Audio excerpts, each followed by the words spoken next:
warnings issued in parts of Saskatchewan. How August is ending on a hot note. Saskatoon swarmed by mosquitoes. What's behind the need to swat away the pests?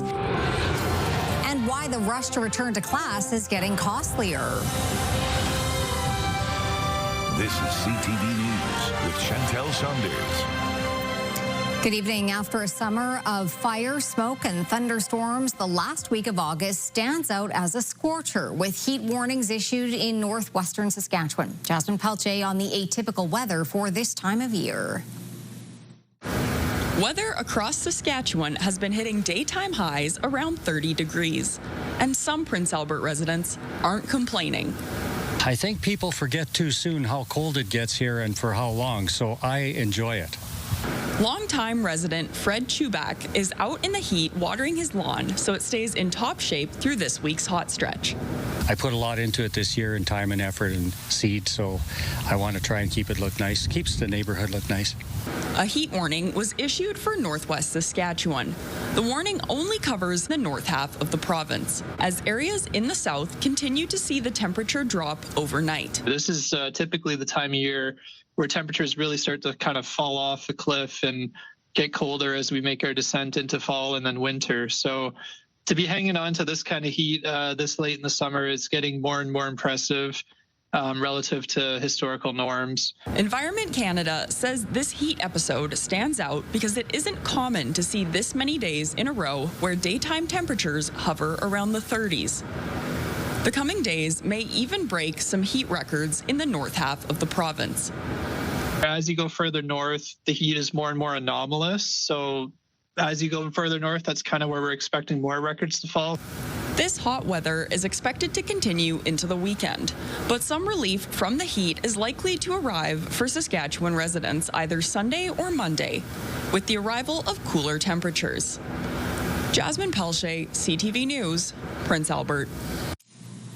If you feel like you're suddenly swatting at mosquitoes more often, it's not your imagination. Saskatoon's mosquito count is seeing a significant spike. CTV's Stacey Hine now on why we're seeing the jump in the pest population. Summer in Saskatoon started with fewer mosquitoes than usual, but that's changed. The city's latest mosquito count shows a sharp spike, and now people are busy swatting them away. Just this week, they all of a sudden came out.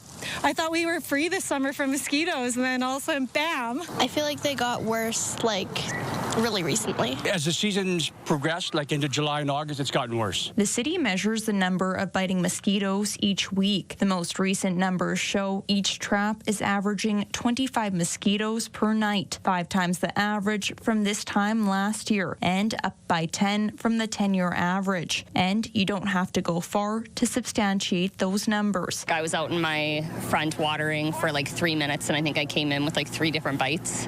Yeah, I've actually been taking my watering can inside and filling it up in my kitchen so that I don't have to be outside longer than I have to be, because they're really bad. A city entomologist says the reason behind the uptick, rain earlier this month combined with recent warm weather. The 2 things that matter the most for mosquito activity are precipitation and temperature. Precipitation creates more mosquito habitat.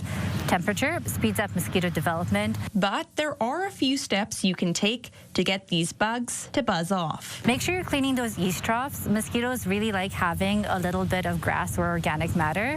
So the yeast troughs with the leaves tend to be really good mosquito habitats. When asked if we'll see more mosquitoes, the city's entomologist says it depends if there's more heat and moisture on the way. Stacey Hine, CTV News, Saskatoon.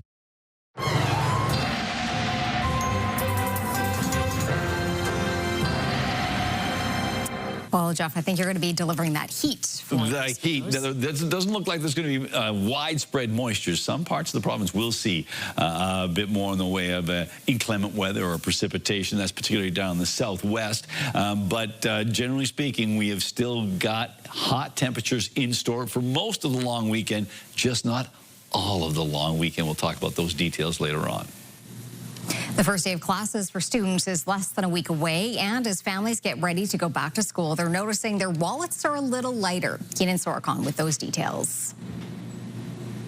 Going back to school is getting more expensive for parents across the province. So everything was about $45, and I have a couple extra stuff at home, but the lady ahead of me, her son's bill looked like around almost $200. With students back in class after the long weekend, the rush is on to get last-minute supplies to start the year. The Salvation Army in Saskatoon says demand for its backpack program, providing essential supplies for low-income families, has seen more demand than ever. The program filled up in 2 days, with many families having had to be turned away. We've seen families struggling to make ends meet, and if it comes down to putting food on the table or paying the rent, the school supplies are probably going to be the last thing that you're concerned about. Kerr says not only is demand higher than ever, so is the sticker price, making it more difficult to fill each backpack. Our buying power is decreasing, and we're trying to help as many people as we can. So we've tried to go midway on a lot of the product, but maintaining a certain standard. The Retail Council of Canada says we're not immune to tariffs from the U.S. government levied against China and other countries which source a lot of your typical school supplies, from pencil cases to calculators. Those are all directly impacted by U.S. tariffs, and as a result, the ripple effect as it impacts the global pricing, including those into Canada. As parents like Jordan do their best to reuse supplies or comb through lists to buy only what's needed, Graham will be keeping an eye on more price hikes moving forward. We anticipate seeing prices escalate on particular foreign suppliers as we get closer into the fall and holiday shopping season, where that in-store inventory is going to more fully include the direct ripple impacts of global tariffs. Keenan Sorokhan, CTV News, Saskatoon. Saskatoon drivers are reminded to pay extra attention on the roads as students return to school next week. School zones have posted speed limits of 30 kilometers an hour between 7 a.m. and 7 p.m. 7 days a week, year-round in Saskatoon. The city says the penalty for speeding in a school zone starts at $170 with additional fines for every kilometer over the speed limit. Streets with high schools and post-secondary institutions do not have a lowered speed limit, but drivers are reminded to be alert as those areas will be busier in the coming weeks. And a reminder, U-turns are not permitted near elementary or high schools. The Ministry of Health is warning about another dangerous mix of drugs making their rounds in Saskatoon. It says the Saskatoon Fire Department has responded to 84 suspected overdoses since August 17th. In many cases, multiple doses of naloxone have been required. In at least one case, the drugs were a greenish-blue crystal. Prairie Harm confirmed carfentanil in one sample tested last week, which the province says may be linked to increases in overdoses and multiple reported fatalities. The drugs may also contain fentanyl. The fire department has been responding to multiple overdoses for months, with dozens of warnings being issued about various drugs being sold in the community. The Saskatoon Fire Department's water rescue team springing into action at the South Saskatchewan River earlier today. Crews were called just before 8:30 this morning for a vehicle in the river near the Broadway Bridge. Once in the water, they determined the vehicle was empty. The fire department was able to get the vehicle closer to land and help a tow truck remove the vehicle from the river. There is no word on how the vehicle got into the water or where the driver went.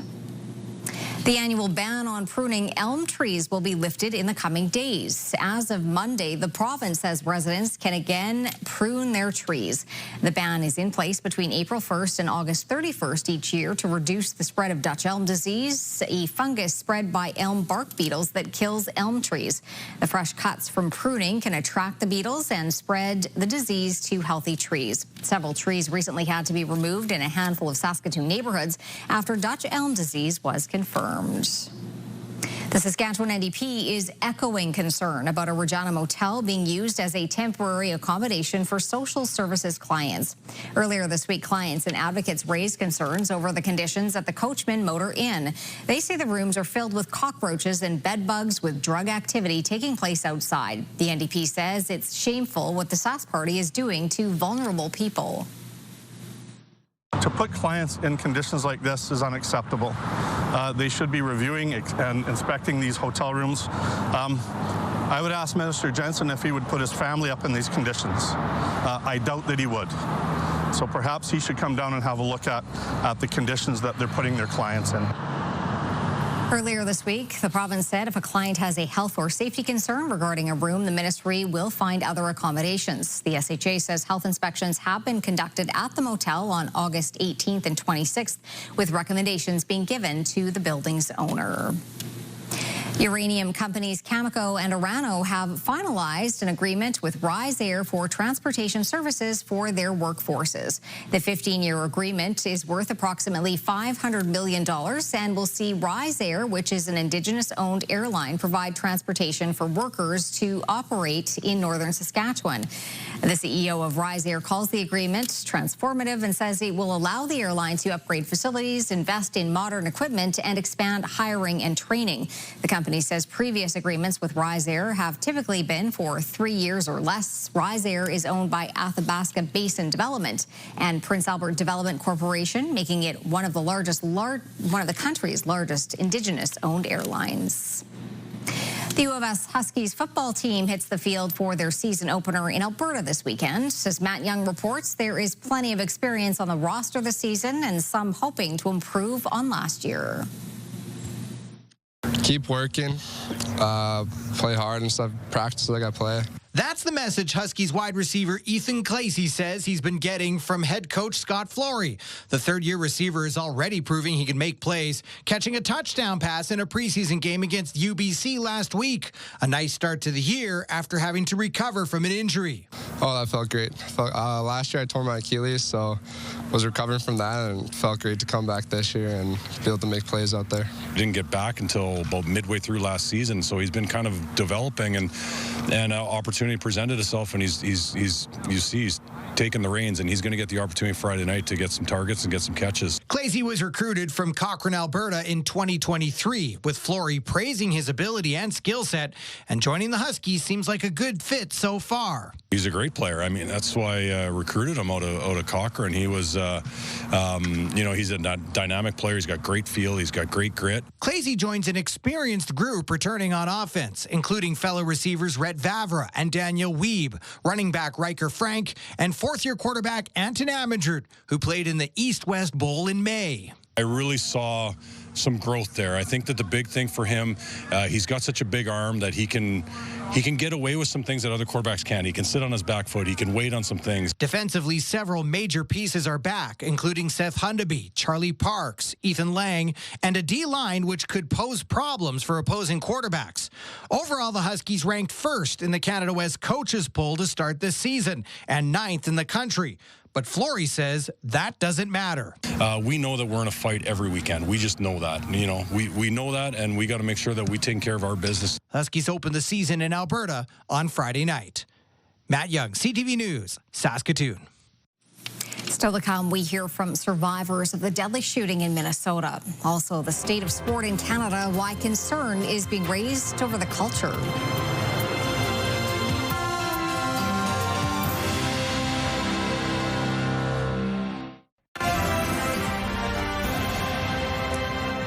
You're watching CTV News live from downtown Saskatoon. Thanks for staying with us tonight. The culture of sport in Canada is disturbing. That today from a report detailing abuse, harassment, and discrimination that it says are widespread and ongoing in a culture of silence. CTV's Andrew Johnson has more on the findings and recommendations for change. Do you see this? They traveled the country for a year, speaking to hundreds of athletes, administrators, coaches, and parents. The consensus, clear. The Canadian sports system is in crisis. As many have told us, it is broken.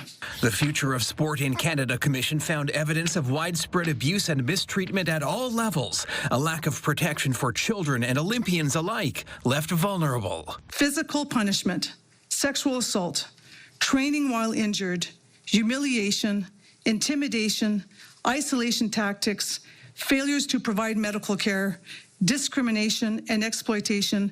The commission also found in a win-at-all-costs culture of silence, when an athlete musters up the courage to come forward, they often run into a brick wall. Lost in the web of various complaints mechanism, resulting in many feeling helpless and abandoned. The commission is making 71 recommendations for change. It suggests the creation of a unified national safe sport tribunal to eliminate the patchwork between local, provincial, and federally regulated organizations and enforce legislation at all levels. Federal funding being made conditional on compliance, background checks, and a nationwide public registry to flag wrongdoers and restrict access. Survivors of abuse like gymnast Amelia Klein say with the release of this report, their horrible experiences are finally being validated. To have them influence what we hope is going to be meaningful change in the system is, there are hardly words to actually describe what that feels like. She says the ball is now in Ottawa's court to act. These are only recommendations that, after another round of feedback, will then be presented to government.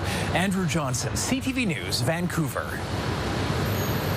The Quebec government says it's planning to ban prayer in public places as part of a move to strengthen secularism in the province. The minister responsible says the government is unhappy with a growing number of people praying in the streets, especially in Montreal, and he will propose legislation for the ban this fall. Stories of heroism are surfacing following yesterday's deadly shooting at a church in Minneapolis. 2 children were killed and more than a dozen people were injured. Now police have revealed more about the shooter's plan. CTV's Mike Lecouture reports. Where are they? The panic is palpable. Video taken by a father who ran into the church after the shooting shows children and adults rush out of the building. Right when I heard the shots, I knew something was off. I didn't think that they would have, a lot of my classmates thought it was confetti and fireworks, but I didn't think they would have that during the middle of the church service. Today outside the church, residents lay flowers and stuffed animals at a makeshift memorial. And stories of heroism continue to emerge. I might be saying too much, but we had one kid that covered up another kid and took a shotgun blast to his back and things like that. 2 white crosses sit outside the church as a sobering reminder of the 8- and 10-year-old victims.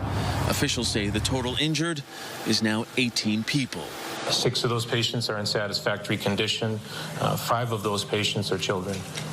We have 2 patients in serious condition, 1 adult and 1 child, and we have 1 child in critical condition presently. While searching for a motive, police are focusing on a now deleted video manifesto.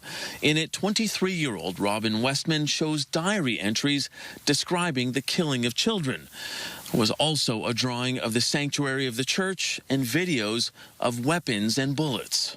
We don't have specific information as to why this church was targeted, other than the fact that he was a parishioner there. We believe the shooter did go to school there. We believe the shooter's mother did work for the parish. So there's obviously a connection between the shooter and the parish. White House Press Secretary Caroline Leavitt called the suspect an evil monster and reiterated that the FBI is investigating the shooting as an act of domestic terrorism and a hate crime targeting Catholics. It's being called one of the biggest and deadliest attacks on Ukraine since the Russian invasion. More than 600 missiles and drones raining down damage and death in Kyiv. At least 19 people are dead, among them children. CTV's Rachel Aiello on the escalation at a time when peace talks were supposed to be happening. Multiple body bags pulled from this smoldering residential building in Kyiv after Russia launched a massive air attack on the capital. Dozens of buildings were hit or damaged by debris. Russia claimed the strikes were targeting Ukraine's military-industrial complex, but the death toll, expected to climb, already includes 4 children. The Ukrainians are holding very hard, and so the Russians are pounding. They're not willing to negotiate yet. The attack, the first targeting the city center since the Alaska summit, raising new questions about where U.S. President Donald Trump's peace talks stand. He was not happy about this news, but he was also not surprised. The European Union and United Kingdom are summoning Russia's envoys after strikes damage their diplomatic offices in the capital. We are keeping maximum pressure on Russia. The Canadian embassy was not hit. Foreign Affairs confirming all staff are safe. But that didn't deter Prime Minister Mark Carney from blasting Russia in a lengthy statement. By murdering when he should be talking, Putin demonstrates in the most horrific manner that his mission to subsume the Ukrainian people under his tyranny continues. Carney said in part, The Prime Minister was just in Kyiv, where he vowed Canada's aid contributions could expand in the event of a ceasefire. And I would not exclude the presence of troops. Ukrainian President Volodymyr Zelensky has been working the phones with top world leaders in the aftermath of the attack, thanking them for their support and pressing for tough new sanctions on Russia. Rachel Aiello, CTV News, Ottawa.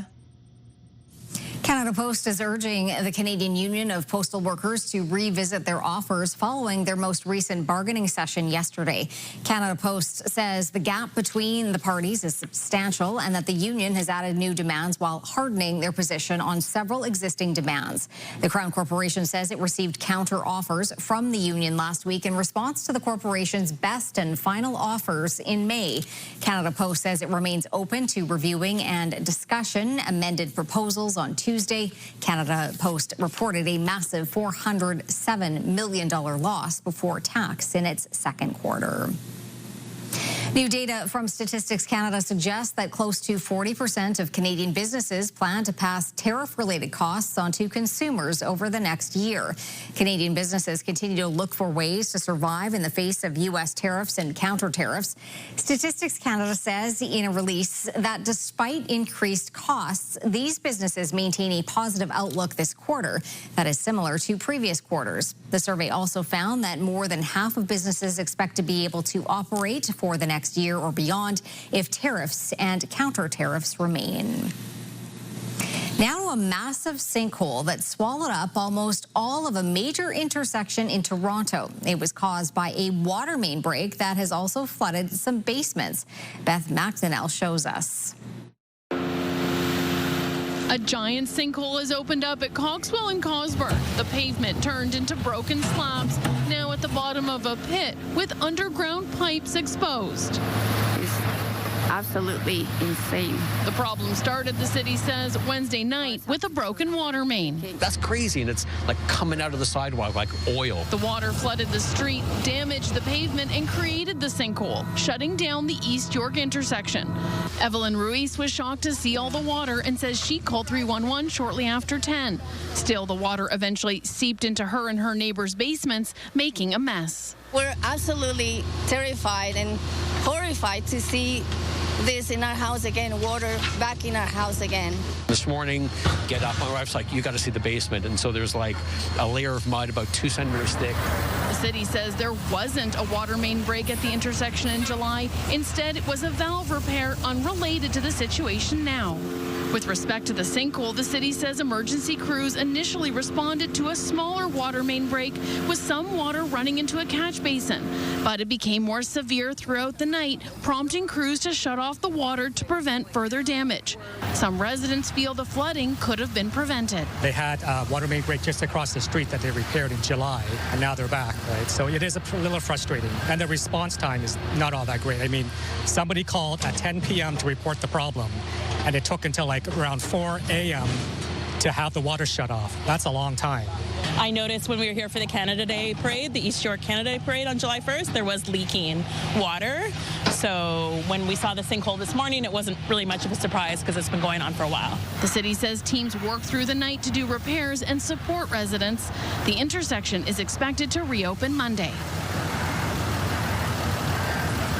Looks like a little bit of work to do. No kidding. All right. That is nasty. Your work is done with forecast anyway. Well, my work is done in that respect. It's got nothing to do with sinkholes. There will be no sinkhole of cold temperatures, although it will cool off a little bit. But we'll talk about that a little later on. Let's take a look at some numbers. First of all, currently it is 30 degrees in Saskatoon and the Battlefords, 26 in Prince Albert. As you can see, more in the way of sunshine in the Battlefords. And all three locations, moderate winds with a small letter M there. Taking a look at Saskatoon's almanac. Look at that, 31 degrees for a high, 8 degrees above seasonal. 34, though, that record still stands. That was set in 1981, the record cold temperature, -1 degree from 1976. And the sun is going to go down at 8:03. Coming up, Jeff takes a check on your entertainment options and making music mobile. We'll look at a small stage attracting big attention.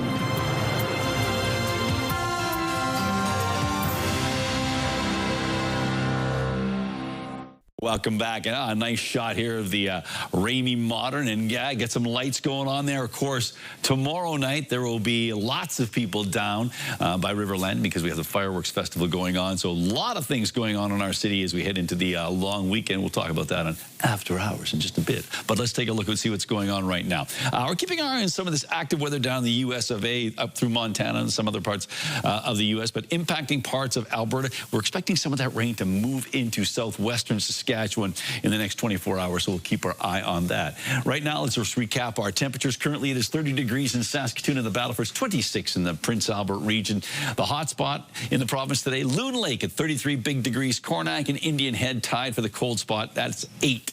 Around the province we go. Currently, it is 31 degrees in Lloydminster, 27 in Swift Current, 28 in Moose Jaw, Regina, and Estevan, and 26 in Yorkton.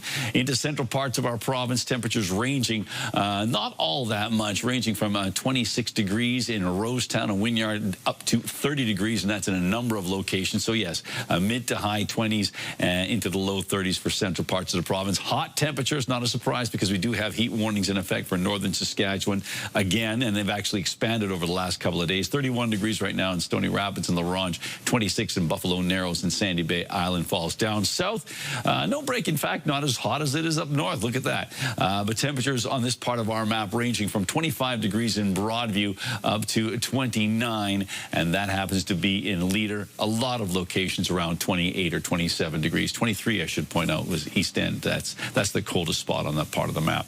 Down in southern Saskatchewan, the computer modeling indicating that, yes, we are anticipating some moisture to be showing up in southwestern Saskatchewan, sliding over towards the south central part of the province. And here is the heat warnings in effect. So, yes, they've expanded. So, locations that we had yesterday, but now it's expanded as far north as Uranium City and then over towards places like Cumberland House and Pelican Narrows. So, a big chunk of northern Saskatchewan under those heat alerts as we make our way into this evening and tomorrow. Around the province for tomorrow, temperatures in the high 20s, low 30s for northern Saskatchewan with a mix of sky conditions. Slightly warmer in west central parts of the Saskatchewan, expecting to hit 32 in Meadow Lake and Spiritwood on Friday. 22 in Maple Creek, maybe up to 5 millimeters of rain in the Maple Creek end area.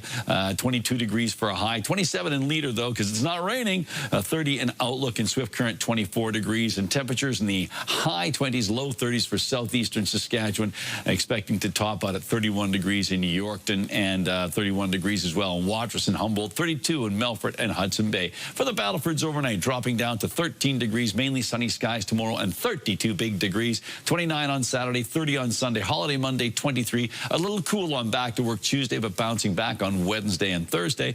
Prince Albert's overnight temperature, 13 degrees, followed by a daytime high of 32 under mainly sunny skies. Ditto that for Saturday. Sunday, mainly sunny and 29. Holiday Monday, a bit of a, fly in the ointment there. 30% chance of showers and 21 degrees, 19 on Tuesday. Saskatoon, 14 overnight. Tomorrow's high, 32 degrees, mainly cloudy skies. Winds out of the southwest at 15 and 30 degrees on Saturday, 31 on Sunday. That's still hot. 24 seasonal on Monday, but back to work Tuesday. A little cooler than that seasonal, 20 degrees and mainly cloudy skies.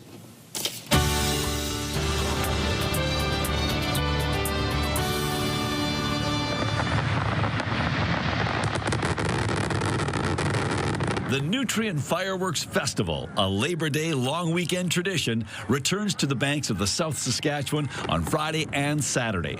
Prior to the fireworks, there's plenty to do throughout the day at River Landing, Gather Market, and on the traffic bridge.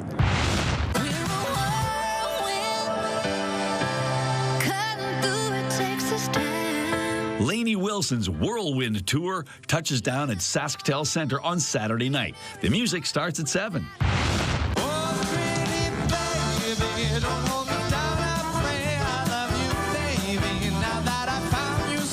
Saturday at 7:30 at the Broadway Theatre, you can catch Keegan Isaac and the Itsy Bitsy Big Band. It's an evening of popular standards and much more. Hey, we all make mistakes, Mr. President. This could be a cultural misunderstanding. Mr. President, they have our planet surrounded with thousands of warships. Is Mars Attacks the only major motion picture ever based on bubblegum cards? I think so. Tim Burton directs an all-star cast in this campy sci-fi romp from almost 30 years ago. Catch it at the Broadway Theatre Sunday afternoon at 4.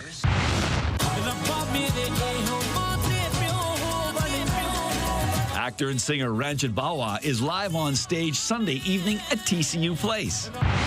If you conquered Solomon, then who am I?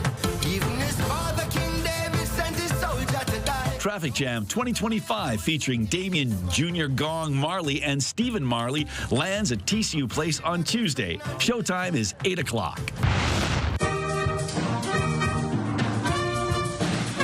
Seen here in rehearsal, the Great African Jazz Orchestra is in concert on Friday, September 5th at Elam Church in Saskatoon. It's a musical celebration of the 65th anniversary of Nigeria's independence. Well, Jeff, you were out firing up the grill today. Oh, not me. I'll leave that to the neighborhood professionals. Labor Day is coming up. It looks like it's going to be barbecue weather. And to talk about a barbecue, a special annual event, Don McDonald, he is the president of the Saskatoon and District Labor Council. Your annual barbecue on Labor Day. That's correct. For over 25 years, we've been coming to this park, rain or shine, and barbecuing up some burgers and hot dogs and juice boxes and handing out 2,000 hamburgers to the people who come. Open to anyone in Saskatoon at the time. All right, and it's absolutely free. Absolutely free. Now, why do you do this on Labor Day? It seems obvious, but why don't you explain it? Labor Day is a holiday for workers to kind of celebrate labor and everything labor has done to make lives better. At the Saskatoon District Labor Council, we are mandated to try to make Saskatoon a better place to live for all.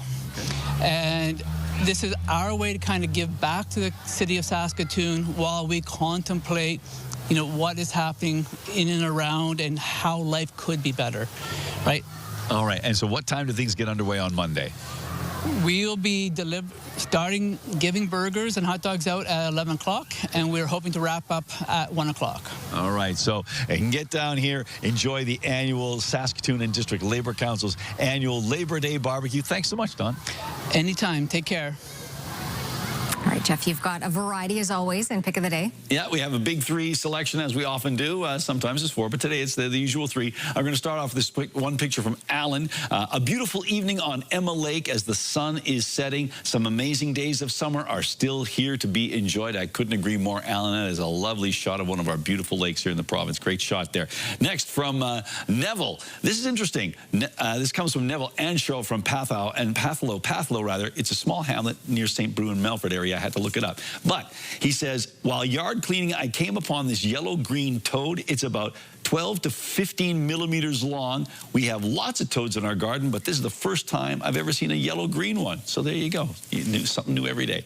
And finally, this one from Christy Shaw. All it says is pondering life. And what a lovely shot there, and that young person looking out over the fields in the sunset. Yes, exactly. So a lovely shot there. So thank you, Christy, for submitting that. And we'd like to say, if you'd like to submit a picture, you can send it to cfqcnews@ctv.ca. Still to come on CTV News, a Calgary couple goes honky-tonk. How a once horse trailer is turning heads and attracting big acts.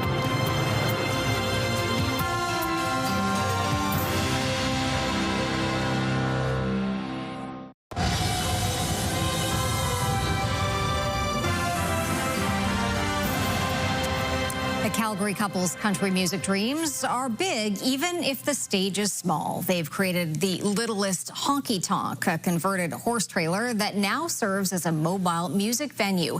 A dozen country music artists have already performed on the stage, and now country and rap superstar Post Malone has climbed inside too. Here's Stephanie Thomas.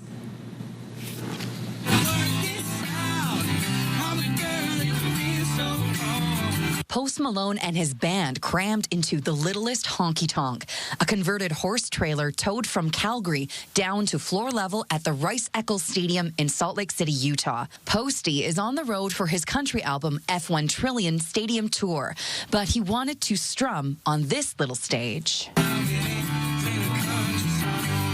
His manager saw one of our videos organically, which is the best way that we could get out. Boots and Laura Graham recently started a video series recording local and international country musicians in the littlest honky-tonk. In June, Post Malone recorded 2 videos celebrating country western lifestyle. He was dragging calves at a branding the day before, like working cowboy stuff. And he has platinum teeth and face tattoos and a rap career, so I was not expecting that. It was completely out of left field for me. The couple began refurbishing a horse trailer in 2021, over time adding more music memorabilia.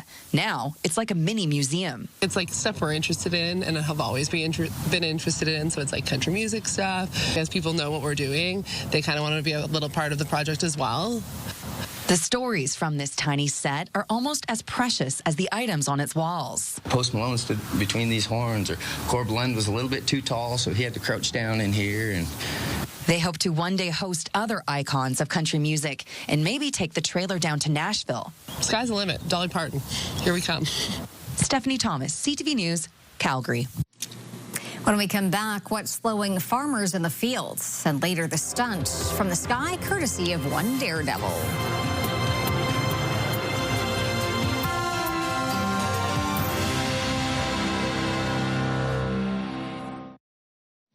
All right, welcome back. It's time to take a look at our rural forecast, and not much different from what we've been talking about the last few days. It's gonna be hot, and we've got ourselves temperatures of 32 degrees for Melfort, Spiritwood, Meadow Lake, Lloydminster. It's 30 for Outlook, 29 for Kindersley. Temperatures are still hot in Melfort, and we can say Wynyards at 30 degrees, 32 in Hudson Bay. As I mentioned, Melfort 32, Watrous 31. So lots of hot temperatures and hot down south, with the exception of the southwest, where we are anticipating some of that rain that we saw with the computer modeling coming up from Montana, and cooling things off with some precipitation in the southwest. But look at that as we head towards the eastern side of the province. Temperatures up into the 30s again, 32 for Kenora. So what do we anticipate for Kenosee?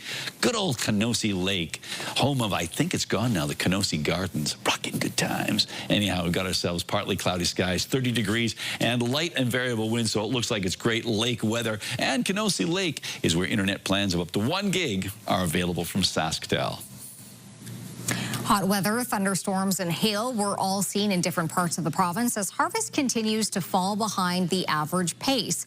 So far, 12% of Saskatchewan's total crop is in the bin. That's below normal for this time of year based on 5- and 10-year averages. Southwestern Saskatchewan is furthest ahead with nearly a quarter of the harvest complete, while other areas, particularly in the north, are just beginning. Winter wheat and fall rye are furthest ahead, followed by peas.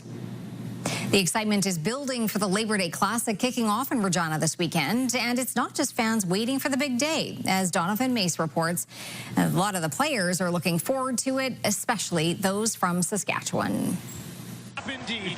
The annual Labor Day Classic is more than a game for former University of Regina Ram Jackson Ford. It's hard to describe. It's too hard to put into words, but it's a real meaningful game. It's against the rivals. I mean, we're going to see them again back-to-back weeks, so this is a huge one. Growing up in Regina, Ford would often be in the stands. How many of your Labor Day Classics were spent selling 50-50 tickets? A couple.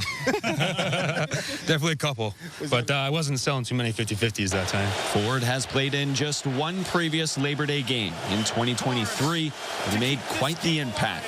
Looks to his left, throws to his right, deflected, and it's over! Tipping a pass from Bombers QB Zach Colaros on a 2-point convert attempt to seal a Rider win in overtime. Probably my favorite play so far in my career, but there'll be more plays to make. But blitzed off the edge, managed to just get a little tip on the ball, and that's all I needed. The province just gets really behind us on this one. Melfort's Logan Ferland says Labor Day has a different feeling across the province. Growing up watching it was always one of the most favorite games to watch of the year, aside from Grey Cup when we were in it, but always very exciting, and like I said, feeding off the province's energy. And both local products can't wait to get back in front of a sold-out Mosaic. We know they're going to come out and be a heavy presence at home here, and we're just excited for it. Huge for the fans, too. I mean, it's going to be the most packed it's ever been here, so we're real excited for this one. The Riders expect the largest crowd ever for a Rider game at New Mosaic Stadium on Sunday.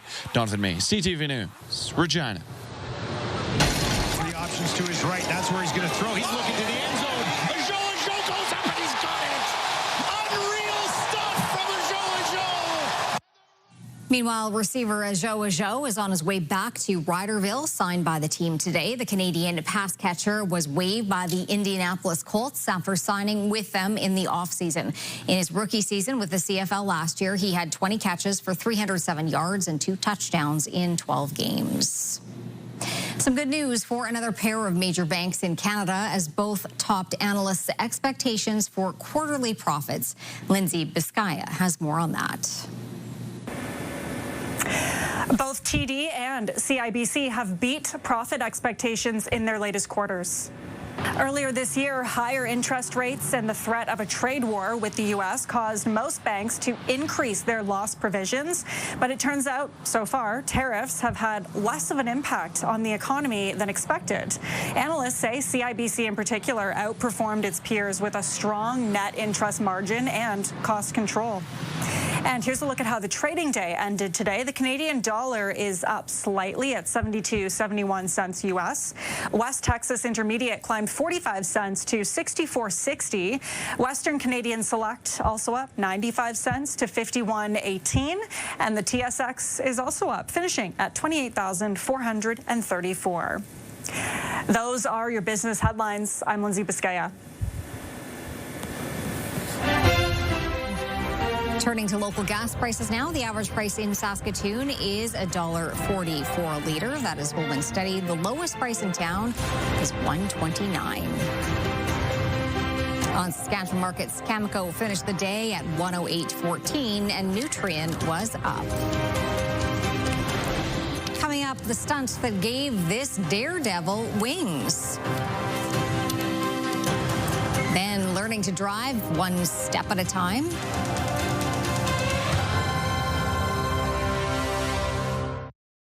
Select Hair Service is brought to you by Sage, the beauty bar.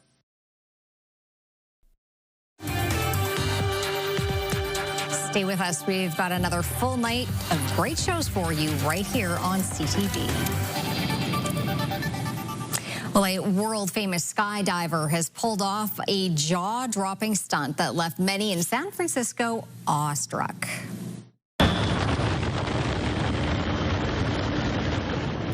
Red Bull athlete and sky surfing pioneer Sean McCormick first jumped out of a chopper at 5,000 feet. He then used his board to execute a rail slide along the support cables of the Bay Bridge before taking a hard right to land on a waiting barge. It took 18 months working with the Red Bull team to pull this off.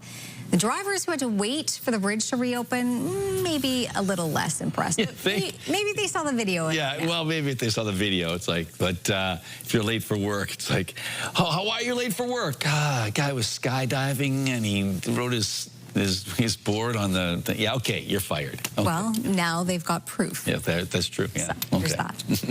Well, an unusual sight near Toronto where one driver also appeared to take the stairs. How can you drive like this? How? This is not safe. What's the license plate? Yes, that is what you're seeing. This car was driving with a staircase on top of it. Police say the driver reversed into a building with the vehicle striking the stairs, which then stayed attached to it. A 22-year-old woman has been charged with careless driving. Would you not stop and, maybe ask for help? Well, I don't know. It's like if you're already freaked out or something like. But I saw that picture as a still, and I thought this must be sort of a fake picture, and something weird happened. No one was driving around with that, but clearly, once again, video evidence shows that someone was driving around with the stairway to heaven. Exactly. All right, well, let's take a look and see what we've got for our temperatures tomorrow morning. Well, 9 a.m. it's going to be cloudy with 19 degrees. Not much in the way of wind. I know we've been saying a lot about that, but yeah, it's not going to be a particularly windy day tomorrow again. And then mainly cloudy skies throughout the day. 26 degrees at noon, mid-afternoon around 31 or 32 degrees by 5 o'clock 30. So another hot day is in store. So please take that into consideration if you're going to be out and about. And straight through the weekend until Monday, then it kind of, goes back into the 20s. Yeah, exactly. It backs off a little bit, but it's not like it's going to get cold. Up north, though, they might see some snow. I mean, way up north, like Resolute Bay. We'll just pretend you didn't hear. You didn't say that. Okay, pretend. Thanks for watching. Have a good night.